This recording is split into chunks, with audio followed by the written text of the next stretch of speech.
แม่นบ่กับน้อง2คนพ่อก็เมื่อเฮือนดีคนตายได้มื้อคืนฮักว่าสิไปนอนนำเราแหละประชาชนบ่ได้บอกเฮาว่าเราเมื่อเราบอกว่าเฮาเมื่อเฮาไปนอนพุ่นแหละเฮาให้ญาติภาษาเมื่อบ้านเมื่อคืนนี่เมื่อเอาไปบอกเฮาเมื่อก็เมื่อเลยปลิ่นจังหน่อยมาเอากับปลิ้นขี่รถจัก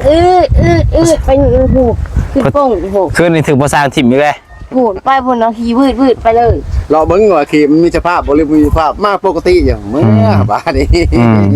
มาจอเบิ่งยังคือเก่าเหรอวะรักว่ะหาก็มามื้อเช้านี่บ่ซะเจ้าก็เอาเว้าโทรศัพท์เพหรือเพิ่นโทรนำโทรนี่หลายอะไรบัดนี้รถถอยใส่นี่นี่บ่มันนี่โอ้ยน้องเติมจักร้อยแล้วมื้อนี้เติมแล้วบ่เติม50อาจจะสิกินหยังก็แบ่งกับบ่สร้างเด้อเลย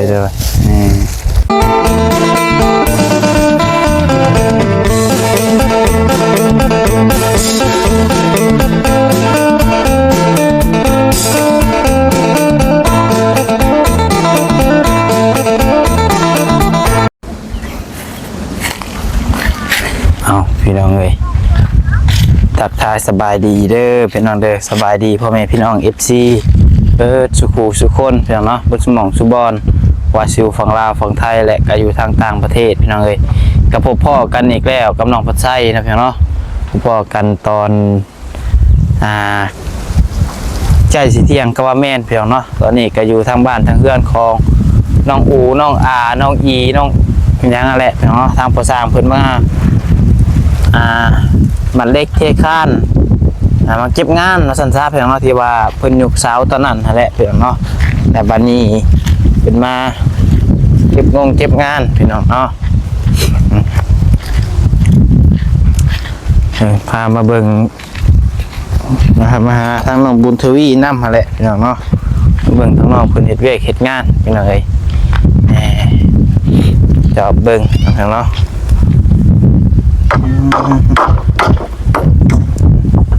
โอ้ขอคือดอกคนงานใหม่ได้อันนี้น้องมันบ่น้องยังก็น้องเฮยน้องเวยบ่เฮยน้องเฮยคือเดินน้ำลายเฮยนั่นแหละน้ำลายเฮยติก็เสียแล้วเพื่อนเนาะสบายดีพ่อทางแดดบ่จักรอดแล้วน้องก็หลักแล้วมันใครมันยังลมอยู่นี่ลมสำนียังบ่ได้อาบน้ำเลยฮะลมสำนียังบ่ได้อาบน้ำเลยแม่นบ่ใบอาบเจ้าฮะอย่างว่านี่เลยน้าบุญทวีอาบได้บุญทวีอ่ะสวัสดีกับเสือตัวเก่าเนี่ยเอามาให้กันยังบ่ทายอยู่คนกระน้ำน้ำตกท้าย2 4โอ้ยตัวแดดพี่น้องเนาะขึ้นมาเก็บงานนี้เนาะปัดนี้เนาะน้องอูน้องอีตั้งเอามือมันตะกี้ไปแล้วมันนี่ก็เริ่มใหม่แล้วบาดนี้ดีใหม่กันชี้เลยเด้เอามืองามยำดีให้เพื่อนแล้วนี่แหละก็ไปใส่ต่อเด้บาดนี้เนาะแล้วยันมือเฮือนแล้วทำหมูมีใกล้พอแล้วเห็ดถูกเห็ดพามก่อนเห็ดชาติตัวเองก่อนมุ่งไว้ก่อนแล้วนี่แหละสิเมื่อลุยเฮือนตัวเองก่อนบอกงานอย่างนี้เขาอย่างนี้เขาเมื่อเขาผ่อนนะครับแล้วนี่บุญทวีกับสิกลับบ้านคือกันมาพักผ่อนผมไปซอยประสางบ่สิพักผ่อนก่อนจะกันหา6 เดือนบ่8 เดือนก็พอ8 เดือนก็พอผมมาตั้งเช้าน้อยเลยผมมาบ่ผมเที่ยวเพิ่งมีงบบ่แล้วกันน้องจิ๊กกี่สิมาเมื่อก็เมื่อแล้วนี่แล้วก็เมื่อพักผ่อนยังก่อนแหละพี่น้องบ่ว่าเพื่อนแหละพี่น้องเลยเนาะไก่เนาะมากว้าวละเพื่อแล้วนี่ก็จักสิแล้วหรือบ่นี่ยันจากเมื่อก่อนไปจักนี่ยังมีคานกลางเงี้ยนี่บ่ทางกลางกระเทบ่เทเบิดแล้วเนาะเทเบิดแล้วยังเหลือ1 2 3 4ดินเขาบ่ได้ก็จะได้ค่ำเนาะค่ำค่าลอยเลยครับเหลือ4 ขั้นซะนั่นน่ะอีกประมาณมื้ออื่นมื้อฮื้อจะว่าแล้วเนาะ2 มื้อเอาเทแล้วเฮาก็มีทุกงานนั่นเด้มันก็มีเฮาบริโภคดิใช่เอาบนห้องน้ำแหละเอาห้องเฮ็ดห้องน้ำต่อเลยห้องน้ำก็รวมราคาเบิดเลย เอาหู ที่การเพิ่นเฮ็ดห้องน้ำแรกก่อนแต่ว่าเฮา เอาโถลุงให้มันใส่ยาวลงสวย อืม โถยังบ่ได้ ห้องน้ำนี่เฮ็ดแบบใดเฮ็ดอันจนฮอดจนก่อจนยังแล้วผู้บ่ นี่ก็เลยก็ติดบอกติดบ้านมุ่งให้เลยก็จบนะ ก่อกับติดบาน เนี่ยเทพื้นนะติดบอกผิดปกติต่างแต่บ่ได้บอกผมบอกนะ แสดงว่ายังสิอยู่ได้นี่ยังสิอยู่นี่โดนอยู่ซะเนาะ จะเป็นเที่ยวมาโดนนี่เถอะ ประมาณทิศ2ทิศพุ่นแหละเป็นไงคันสิบ่กลัว เลยมัน ใส่ ฮะ กลับสิไว้อยู่ แอบใส่เราอยู่เลยแบบนี้เราบ่ได้ไป ทั้งว่านี่แหละข่อยสิขึ้นเซโปนปะแล้วบัดนี้ ขึ้นเลย อืม ว่าจังนะ คิดฮอดข่อยแล้วเพิ่นว่านี่ ว่าพี่หน้าโอ้โห ฮะ ว่าพี่หน้าได้ ทั้งว่านี่แหละทางไปนี่แหละพี่น้องเนาะแต่ก็เบิ่งไปเรื่อยๆพี่น้องเนาะว่าจะขึ้นสิ คุณเจ้าขึ้นนะ ว่าจะขึ้นเซโปนอยู่พี่น้องเอ้ย ไม่มาวันนี้ไอ้พี่มาจะรุ่นนะ ไอ้บี้เราจิ้มจะแล้วไอ้บี้ เคยผ่าจะเห็นยังผู้ป่วยเลย เออ เห็นเริ่มคลิปเพิ่นขึ้น ไปได้ไปเที่ยวแล้วไอ้บี้กะ นะเกี่ยว ไป แล้ว เที่ยวแล้ว เอาใช้ จักเห็นเพิ่นนั่นเด้อ ข้าเราไปเที่ยวเลย ไปเที่ยวปะแล้วสายฟ้าว่าไปเที่ยวชมมื้อว่ะ แต่เราก็มาแล้วผมมาทีไรมือเลย อืม แล้วบอกว่ามือแล้วก็มาเนี่ยอีก2มื้อแล้วบอก เริ่มแดดแล้วบาดนี้เนาะ ไอ้พี่ตัวเขาเลยแล้วผมมาเลยมัน เป็นยังพี่น้องเอ้ยโทรศัพท์ลงบันไดและเริ่มยันมันตัด คงค่อยหน้าจอแตกพอดีเบิดน็อกเลย อ่า เบิดเลยเงินห้องน้ำน้องน้อยน้องซีอิ๊ว กะดีแรกกำลังเปิดเพลงนี่ อ่า มาเป๊ะเรียบร้อย ตกมือใด ว่านตะแรงนี่นี่ ว่าบ่ได้ นี่บอกกันเลยดิ อ่า ว่านนะเจ้าละ ซื้อแผ่นน้องซีอิ๊วละบาทนี่มาแล้วก็พอดีเหมาะใส่พอดี6 7 ซื้อแผ่นโซลาร์เซลล์พร้อม โยกกลางคืนมาอยากกินข้าวนี่สองคนพอลูกงมกันอยู่ อืม เอาของเพิ่นมาใช้เพิ่นก็มาใช้โอ้ยต้นเพิ่นแด อืม เลยแบบเขาซื้อหาซะว่ะ เมื่อคืนนี้เขามานอนอันน้องอู้กับน้องอี้วะนี่เนาะ อืม นอนเผาเท่านี้เองจนแจ้งเมื่อบอกเขาจนแจ้งป้าม านอนเผาเจ้าฮะ เลย เจ้าบิดโทรศัพท์เขาก็มาเบิ่งโทรศัพท์เจ้าแล้วเปล่า อืม นี่นี่เด้อเขาอีกเดียวเขากระโดดอันนี้เขาบอกไม่ถามว่าเขารับเลยพูดพี่ลุกขึ้นมาอีก อืม ยังบริโนอนมาครับกูมือมาอีกนอนเหมือนก้นโก้ อืม ก็เลยกันเที่ยงก็ได้สุดอยากผมกันดีนา เออ ขึ้นเข้ากันหนาวไปหมดเลย วันนี้ผ้าห่มบ่ใช่แต่ว่า หนาวด้วยลมผัดดูด โอ้ย นอนใช่นอนตุนะฮะบอลอันนี้ฮะเอออืม บันเทิงกันชุบมาเลย อืม กางเต็นท์ให้กางเต็นท์ให้ มีแต่ให้กัดทำขึ้นไง ให้บ่ง่ายว่าพี่เอานั้นก็ว่านอนตัวซีด เอามือเอาไปเอามาเลยลืมเลย ก็ได้สำหรับซีดหมดซีดให้อยู่แล้ว ไปหู ตัวน่าซื้อให้ฮะไปซื้อป้องให้ แกะมาป้อเต็มห้องกัด แล้วมันเข่าหูเข่าหางได้นอนตัวที่แล้วกะ ให้บ่ไหวแล้วมื้อแล แล้วพวกอื่นมันกัดแต่มันกัดแต่เฮาอีก แม่นบ่แสดงว่าตัวเนื้อหอมซะ เพราะนอนที่เตียงมันมากัดเฮา อ่อนเด้ถ้ามีทางนา ใช่เพื่อนตัวไม่ใช่อะไรซะบ่ได้มาซอยแล้วบ่เพื่อนนะ เฮ้ยไปอยู่เตียงเรา เพื่อนจิกเพื่อนกักฮะ มุ้ยไปอยู่เตียง อ้าวน้องจิกไปใช่อะไรซะ อยู่เที่ยงบ่เด้อ เตียงแต่มุ้ยคนอยู่ พ่อแม่บ่อยู่เราจิกเกินเผาเสียงมันมีให้คือผู้แลไปนอนน้ำเพื่อนอีกผู้แลมานอนน้ำเพื่อน โอ้เพื่อนก็มีแต่แม่เพื่อนและอยู่ แม่นบ่ กับน้อง2คนพ่อก็เมื่อเฮือนดี มัน มี ขึ้น คนตายเด้ มันขึ้นทักว่าจะไปนอนนั่งเล่าแหละประชาคนบริโภคเฮาว่าเราเมื่อเราบอกว่าเฮาเมื่อเอาไปนอนพุ่นแหละเฮาให้ญาติ ภาษาเมื่อบ้านเมื่อคืนนี่ เมื่อเอาไปบอกเฮาเมื่ออะไรก็เมื่อเลย เออ ก็ปริ่นจังหน่อยมา เอากับปริ้น ขี่รถจักไปอยู่ถูกขึ้นโป่งโห คืนนี้ถึงภาษาถิ่มอีกเลย โหไปบนเนาะขี่วืดไปเลย เราเบิ่งว่าขี่มันมีสภาพบ่หรือมีสภาพมากปกติอย่างเมื่อบ้านนี้มาจอเบิ่งยังคือเก่าเหรอวะรักว่ะ หากมามื้อเช้านี่บ่ซะเจ้าก็ เอาโทรศัพท์เพหรือเพิ่นโทรนำโทรนี่หลายอะไรบ้านนี้มันนับบ่ได้เมื่อบอกเพิ่นว่าโทรศัพท์เพเลยไปแปลงว่าอันนั้นจอ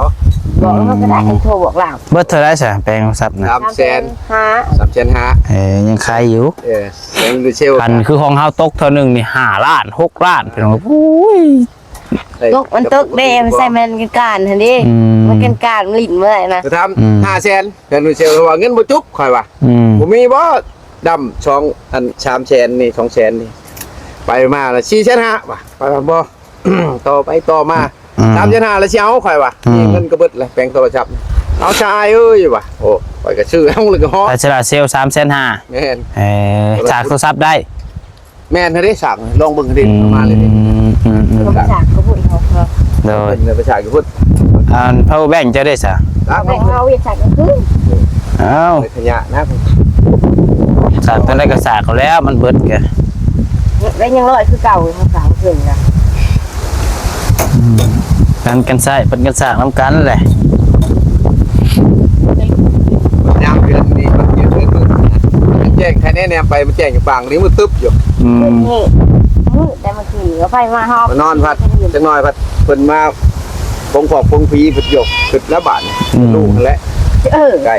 คืนนี้บุญทวีเขานอนอยู่ตูบนี่ผู้เดียวแต่ทางน้องๆคนมา นั่นแรกเขาโปร่งพีนะ มื่นบงพีอีกเสร็จแล้วเจ้าบัน แรกแล้วเฮ้ย ไปอยู่น้ำเพื่อนจิกพอแล้วเนาะ แรกยังโอ้โหเลย ใส่แผนเก่าย่านทีอยู่สิทางใดไปอยู่น้ำหมู่ผู้หญิงกันเนาะเป็ดโรเล่เด้อ ยิงมาลำคือก่อยใครยินเนาะ นอนน้ำหมู่ผู้ใหญ่ผู้หญิงกับหอยเข้าคุบมาพอแห้งได้ไม่ได้ว่าหมู่เนาะได้ระมัดระวังมีสติอะไรเห็นยังกะขึ้นดีๆก่อนเฮ็ดอันนี้บอกด้วยความหวังดีได้เป็นยังมาแหละพอแห้งได้เขาคุบมาได้คล้ายเฮือนใส่พอแห้งเขาให้มาคอมาแตกมีเงินเก็บอยู่บ่เดี๋ยวนี้ฮะ ตั้งใจกันใจกันเจ็บแบบนี้คุยก็ได้อย่างเงี้ยนี่แหละช่วยจังน้อยจะไปนอนเลยเจ็บเบี้ยก็ท่าแต่ห้องอยู่พอก็คือว่าวันละเหนื่อยเบิ่งไปขี้ข้านตั้งมวนได้เว้ยน้องเห็ดอดเอาจังหน่อยก็แล้วเอาก็เป็นช่วงเด้ช่วงพัก เลยแต่ว่าคนดินข่าวก็ได้ครึ่งหนึ่งเลยเนาะโอ้คนข่าวทุกมือบนนี้น้องเฮ้ย กลางคืนได้คืนเช้า คนกลางคืนกับตอนเช้าคนเราในไซในแห่หน้านี่คุดนี่ฮะทีนี้บางพวกขามอยู่บ่ได้แค่บ่ว่าโน่น ดินท่านนี่ผลมีแต่ดินนั่นเนาะคักยุดแต่ว่าเขาเฮือนนี่ติดตีนได้นี่เนาะ ดินเหลือง อันนั้นมันพูดอะไรใช่ โอ้เผื่อสูบน้ำพดเขาอีกนี่ก็ไม่ได้ง่ายต้องให้ผู้ใดยามพ้นให้พ้นตกใส่ผู้ใด จังหนึ่งนะ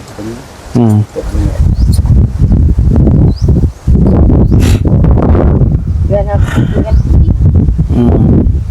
รถติดคนละทิศของเจ้าถูกไปเลยได้มีเชือกอยู่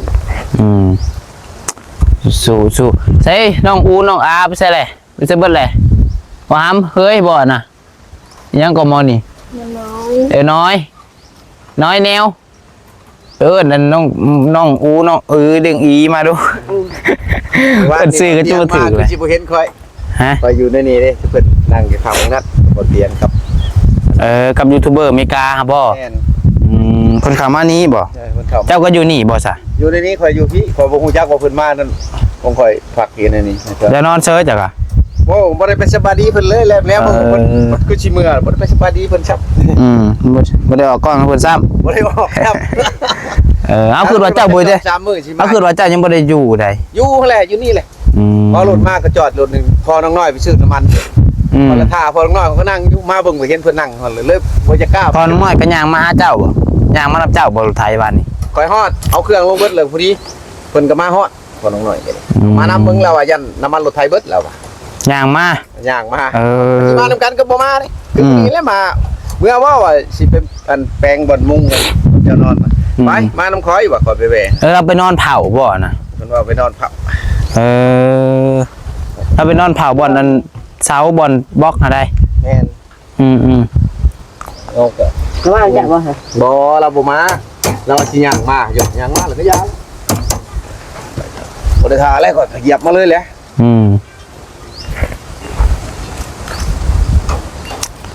อย่างเธอเพิ่นกำลังเริ่มมันเล็กแล้วรอบแรงพระเจ้าจังเทนี่เนาะ เข้าแบบลมแรงแล้วเทตำเนาะแป้นเบิดสำไรครับเทสำนั้น เลย เท ป้นคือสิแป้นเพิ่นเป็นแม่นไม้แป้นหยังแป้นรถไถอีบ่ะ แล้วก็ไมโครฟ้าที่เจือมัน4เมตรมันก็โอเคอยู่มันก็ได้บาทเดียว ทานกินข้าวกินน้ำแล้วบ่สัมพุทธวี นี่แหละขอเช้า ได้ยังกิน เพิ่นเอาซี่กิน กินมันไปมื้อวานนี้แล้ว มาแบ่งให้เพิ่นนึงแล้วแล้วก็ให้เพิ่น บ่สินตัวไอ้ซื้อมาแล้วตัวอันหาต้องสั่งเอามาฮะ ก็ได้กิน แล้วชวนไปกินผมกินน้ำกันไอ้บอกอยู่บ้านนี่ แล้วแล้วพอมาให้ เอ้ยไอ้ก็บอกตัวไอ้บ่ได้บอกบ่ เฮาก็ลืมเลย เพราะว่าจุดประสงค์แม่เพิ่นกะว่าจังไห้ซื้อไปให้ทางน้องบุญทวีกับพ่อสร้างกินเพิ่นว่าเพิ่นเห็นแต่กินอาหารป่าอาหารดงทางแม่แล้วก็เลยว่าอยากให้ทางทีมงานนำหั่นแหละพี่น้องเนาะทุกคู่ทุกคนนั่นแหละจะไปกินน้ำกันว่าซื้อเนื้อมาบ้านนี่2โลพี่น้องเนาะ โอ้ผักกะลี บุญทวีเพิ่นบ่ไปว่ะ นอนนี่แหละละงังนี่แหละเดี๋ยวเพิ่นพอกูพยายามให้นอนจะเว้นเพิ่นเด้อมันบ่ได้อันใดแต่เพียงคือว่าบ่มีให้ โดยจักสิได้จักซำใดพี่น้องโทรศัพท์ก็เริ่มฮ้อนวูๆเลยได้ซำใดก็สำนั้นเด้อพี่น้องเด้อเอ้าเบิ่งถ่ายจะมาตัดไปเลย15 สิหาเวลาแล้ว ตัวเองจะมาตัดไปพุ่นแหละพี่น้องเนาะตัวนี้คนก็เริ่มสิบ่ไหวแล้วฮะ คันเจาะ ลืมว่าสิเอาใส่บ่รถมาอยู่ลืม เห็นคันเจาะเพิ่นว่าอยู่พวงเห็น บ่จางสิอยู่นี่ดนอยู่ซะพี่น้องเอ้ยเบิ่งทรงนี่ ต้นนั้นนี่ เรื่องของนอกห้องน้ำอีกเนาะบ่ได้ง่ายห้องน้ำหาเอาน้ำเพิ่นเท่าใดซะว่าของเพิ่น พอกันก็บ่รีเห็น3ล้านบ่ได้โบกเด้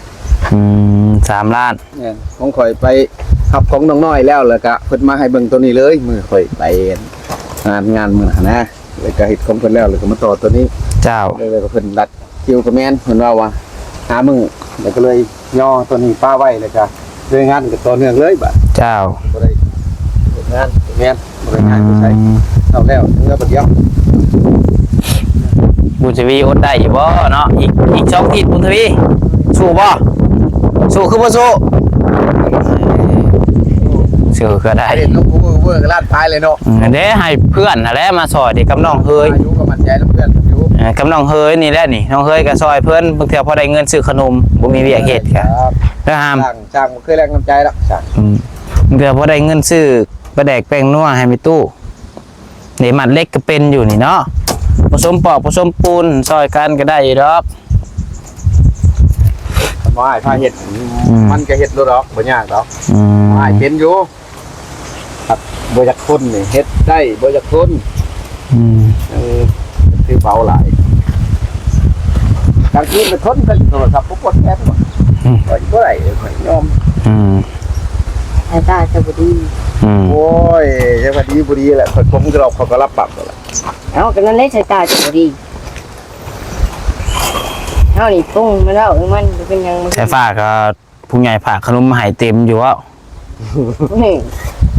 กระซับเอามาคืนนี่มาหลินเองมัน ฮะ กระซับเอามาคืนนี่มาหลินเอง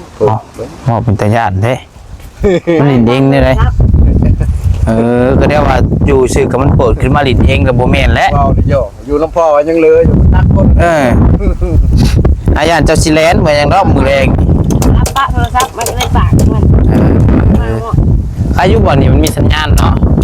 นั่นแหละอยู่บ่มีสัญญาณแล้วมันบ่จักอยู่ตามเลยกลับรถ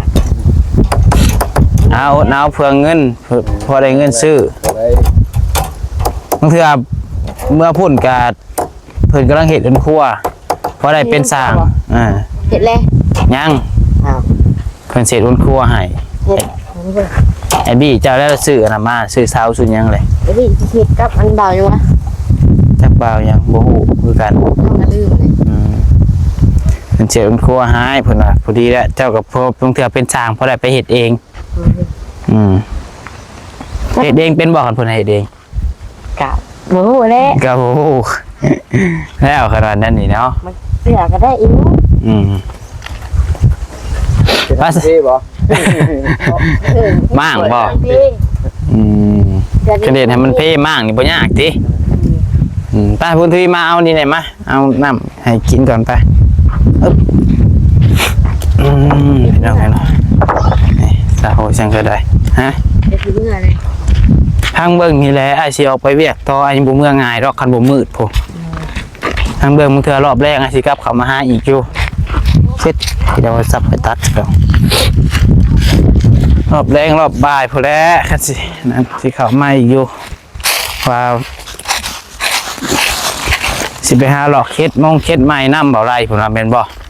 โดย สิพาไปบ้านใด สบายดีเด้อ เจ้าสบายดี ไป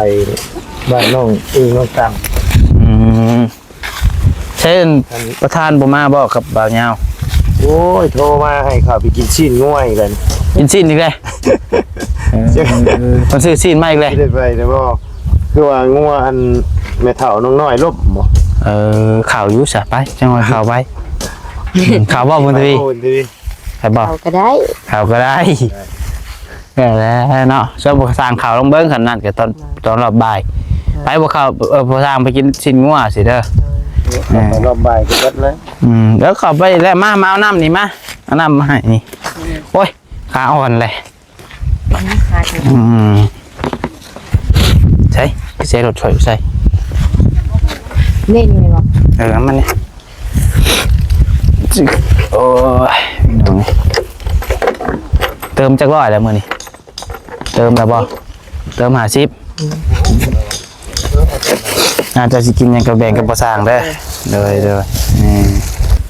ยังก็ ขอบใจเด้อ โดยไปเอาโอเคเด้อพี่น้องเด้อสำหรับคลิปนี้น้องวัดไซก็สิขอจบคลิปไปคลิปไว้เพียงเท่านี้เนาะก็พามาเบิ่งมาชมทางน้องบุญทวีกับบ่สร้างเฮ็ดเวียกเฮ็ดงานเนาะพี่น้องยังมาเฮ็ดเฮือนน้องอีน้องอูยังอีกกูสิยังอีกดนอยู่เพื่อแล้วนี่ก็ได้เฉพาะเฮือนนี่ก็เพื่อที่คานแล้วนี่ก็ประมาณ2-3 มื้อผู้ประจักษ์พี่น้องเนาะเพื่อเพิ่นเทแล้วนี่ก็ได้แล้วก็ห้องนอนห้องน้ำอีกพี่น้องเนาะจังสิจักมือไปเด้อจังหวะการพี่น้องอยู่ดีมีแฮงเบิดสุขสุขคนเด้อพี่น้องเด้อโชคมานร่ำรวยผิดพลาดประการใดก็ขอโทษขออภัยนำหลายๆมีผู้หลักผู้ใหญ่อยากช่วยเหลือสมทบสามารถเพื่อนน้องอูน้องอีก็ติดต่อมาได้นะครับเนาะไปสบายดี